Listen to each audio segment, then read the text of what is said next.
Mind is the arbiter of life. It is the creator and shaper of conditions and the recipient of its own results. It contains within itself both the power to create illusion and to perceive reality. Mind is the infallible weaver of destiny. Thought is the thread, good and evil deeds are the warp and woof or foundation, and the web woven upon the loom of life is character. Mind clothes itself in garments of its own making. Man, as a mental being, possesses all the powers of mind and is furnished with unlimited choice. He learns by experience, and he can accelerate or retard his experience.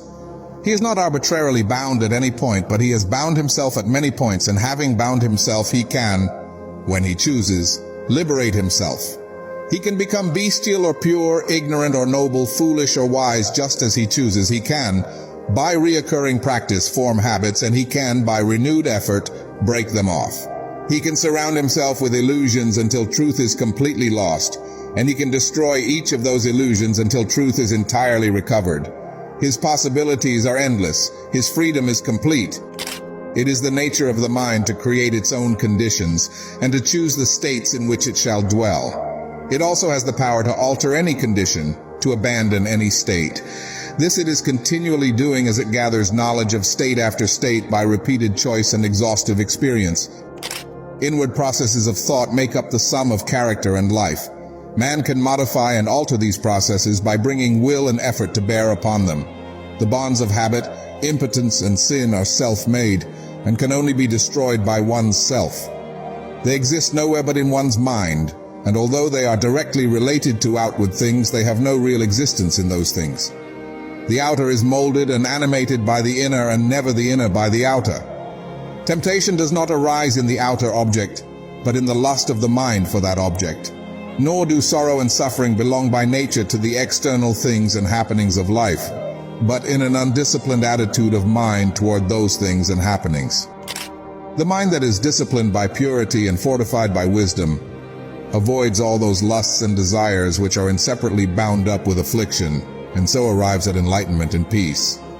To condemn others as evil and to curse at outside conditions as the source of evil increases and does not lessen the world's suffering and unrest.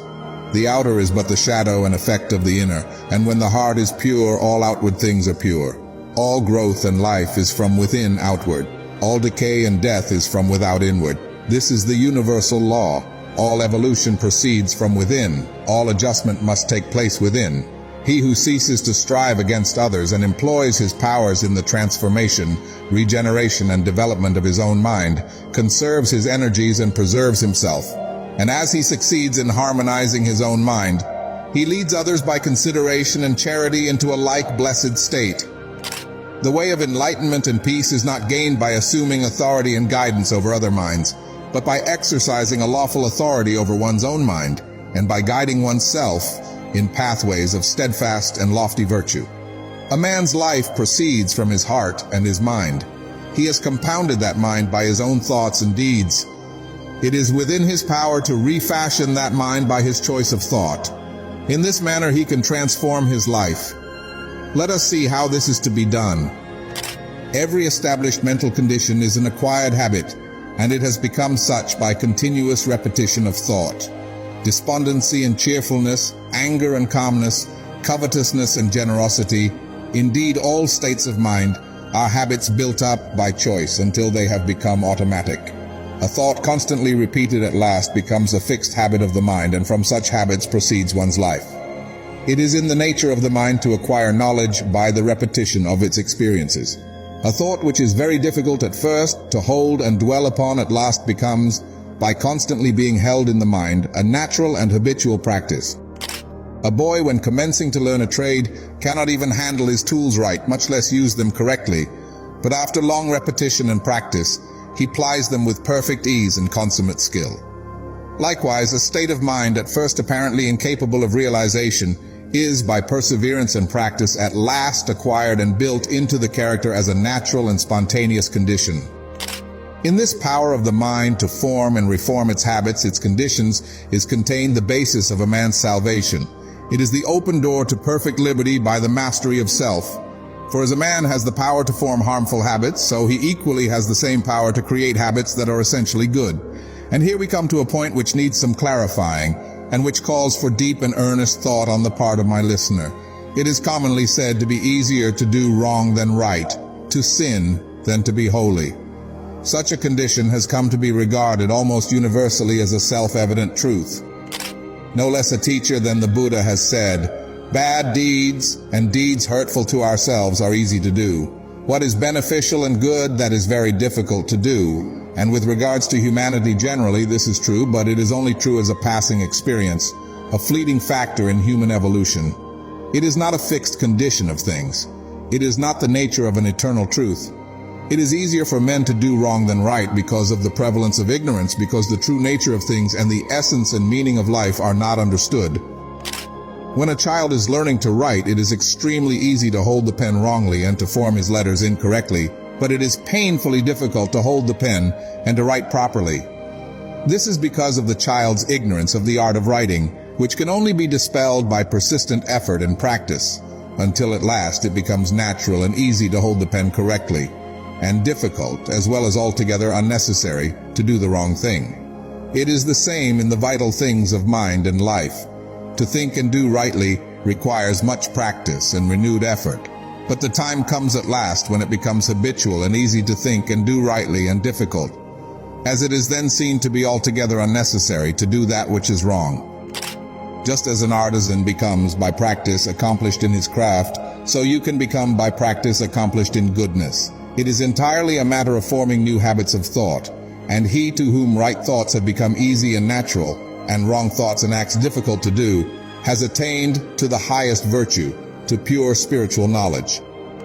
It is easy and natural for men to sin because they have formed by incessant repetition harmful and unenlightened habits of thought. It is very difficult for the thief to refrain from stealing when the opportunity occurs because he has lived so long in covetous and greedy thoughts. But such difficulty does not exist for the honest man who has lived so long with upright and honest thoughts. He has thereby become so enlightened as to the wrong, folly, and fruitlessness of theft, that even the remotest idea of stealing does not enter his mind. The sin of theft is a very extreme one, and I have introduced it in order to more clearly illustrate the force and formation of habit. But all sins and virtues are formed in the same way.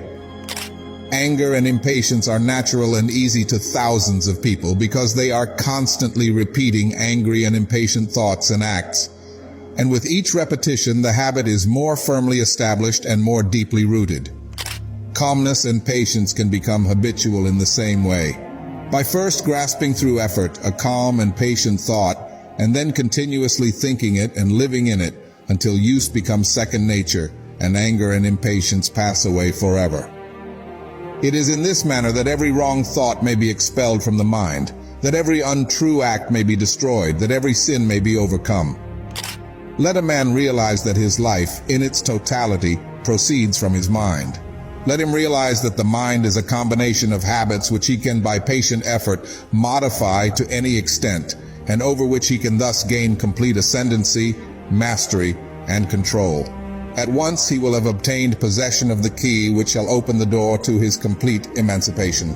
But freedom from the ills of life, which are the ills of one's mind, is a matter of steady growth from within, and not a sudden acquisition from without. Hourly and daily must the mind be trained to think stainless thoughts, and adapt right and dispassionate attitudes under those circumstances in which it is prone to fall into wrong and passion. Like the patient sculptor upon his marble, the aspirant to the right life must gradually work upon the crude material of his mind until he has wrought out of it the ideal of his holiest dreams.